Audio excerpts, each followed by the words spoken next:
Olá, meu nome é Jorge Guerra Pires.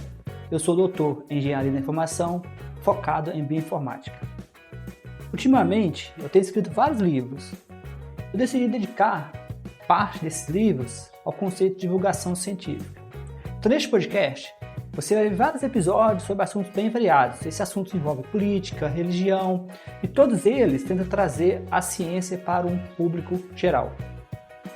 Meu desafio é transformar aquilo que é acadêmico em algo popular. Por isso, em um dos projetos relacionados, eu chamo de Ciência Popular, que é o nome do site que está conectado a esse podcast. E outros vários projetos como no YouTube. Então, você é convidado a compartilhar, a deixar as pessoas saberem desse projeto e que possamos alcançar um número máximo de pessoas. Então, boa experiência e bom aprendizado. Olá, bem-vindos à nossa análise. Hoje a gente vai mergulhar num artigo bem interessante do Medium, do Jorge Guerra Pires, PhD, sabe? O título é Mitos e Verdades. As mulheres possuem cérebro menor, isso significa que são menos inteligentes? É uma pergunta antiga essa do tamanho do cérebro, né? Mas que vira e mexe ainda aparece. A nossa missão aqui é, desempacotar a origem desse mito. Uhum. E aí contrastar com o que a ciência moderna realmente diz. Investigar como essa ideia foi usada e, principalmente, por que ela não se sustenta. Exato. E eu acho fundamental entender não só a resposta final, mas todo o caminho, sabe? Como é que se chegou a essa ideia lá atrás? E por que certas noções, mesmo quando a gente já sabe que estão erradas, ainda persistem um pouco? Vamos olhar os dados, o contexto histórico, científico. Ok, vamos lá então. O artigo aponta lá para o século XIX, né? Com um médico francês, o Paul Broca. Ele mediu os cérebros e notou que os masculinos eram, em média, maiores. Isso. E a partir daí, ele concluiu que isso significava superioridade intelectual masculina. Mas tinha um problema sério nesse raciocínio, né? Nossa, vários problemas. O que é fascinante, e o artigo toca nisso, é como o contexto social da época foi, assim, completamente ignorado. Broca não considerou, por exemplo, que as mulheres tinham acesso muito, mas muito limitado à educação formal. Ah, claro. Então, os resultados dele, na verdade, refletiam mais essa desigualdade de oportunidades do que uma diferença biológica real na inteligência. E, né, sem falar que a ciência da época era bem rudimentar, nem se conhecia direito os neurônios como hoje, nem existia teste de QI padronizado, nada disso. Entendi. E hoje, o que a ciência moderna traz para rebater essa ideia? O artigo levanta uns pontos bem cruciais. Primeiro, cérebro maior por si só não significa mais inteligência. De jeito nenhum. O exemplo clássico que dão é o dos elefantes, né? Tem cérebros enormes, mas, não são mais inteligentes que nós em termos de cognição complexa.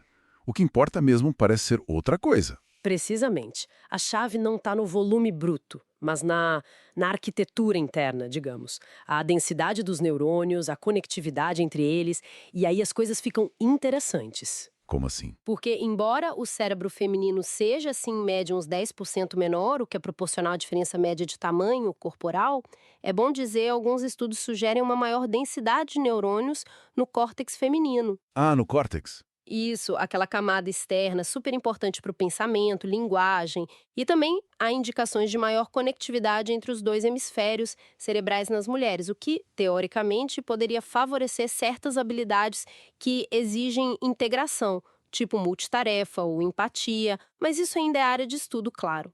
E os testes de inteligência, os famosos testes de QI? O artigo é claro, eles mostram igualdade. Não tem diferença significativa na média global entre homens e mulheres. Correto. Os testes mostram uma paridade geral. Claro, se você olhar áreas bem específicas, às vezes as mulheres pontuam um pouquinho mais em linguagem ou memória verbal, e os homens um pouquinho mais em raciocínio espacial, por exemplo. Pequenas variações. Exato. Mas, no geral, no agregado, o quadro é de igualdade. O que só reforça que inteligência é uma coisa multifatorial, né? Não dá para medir com uma régua só. E certamente não é definida pelo tamanho do cérebro. O artigo também lembra que essa história de diferenças cerebrais foi usada para justificar desigualdades, né? Cita até neurocientistas mais recentes, tipo nos anos 60, como a Annie Moyer, que ainda associavam o cérebro feminino mais à emoção, perpetuando estereótipos. Sim, infelizmente. E isso serviu historicamente como uma desculpa científica, entre muitas aspas, para limitar o acesso das mulheres a certas áreas, a posições de liderança. É um exemplo clássico de como a ciência pode ser distorcida, mal interpretada, para reforçar preconceitos que já existem na sociedade. Uhum. Mas, felizmente, hoje a gente entende muito melhor a neuroplasticidade. Aquela capacidade incrível do cérebro de se adaptar, de mudar, com base nas experiências, no aprendizado. Isso desmonta completamente essa visão determinista, sabe? E aqui tem um ponto que eu achei bem interessante. O artigo faz questão de dizer a própria ciência não é infalível, ela erra. Cita até exemplos mais recentes, né? Aquela polêmica da vacina com autismo, que já foi desmentida. Sim, a questão da cloroquina na Covid-19. E mostra que o processo científico às vezes leva tempo para se autocorrigir, né? Exatamente. E esse é um ponto crucial. A ciência evolui, ela se corrige. Erros acontecem, interpretações podem ser usadas de má fé, como a gente viu nesse caso da justificativa biológica para o machismo.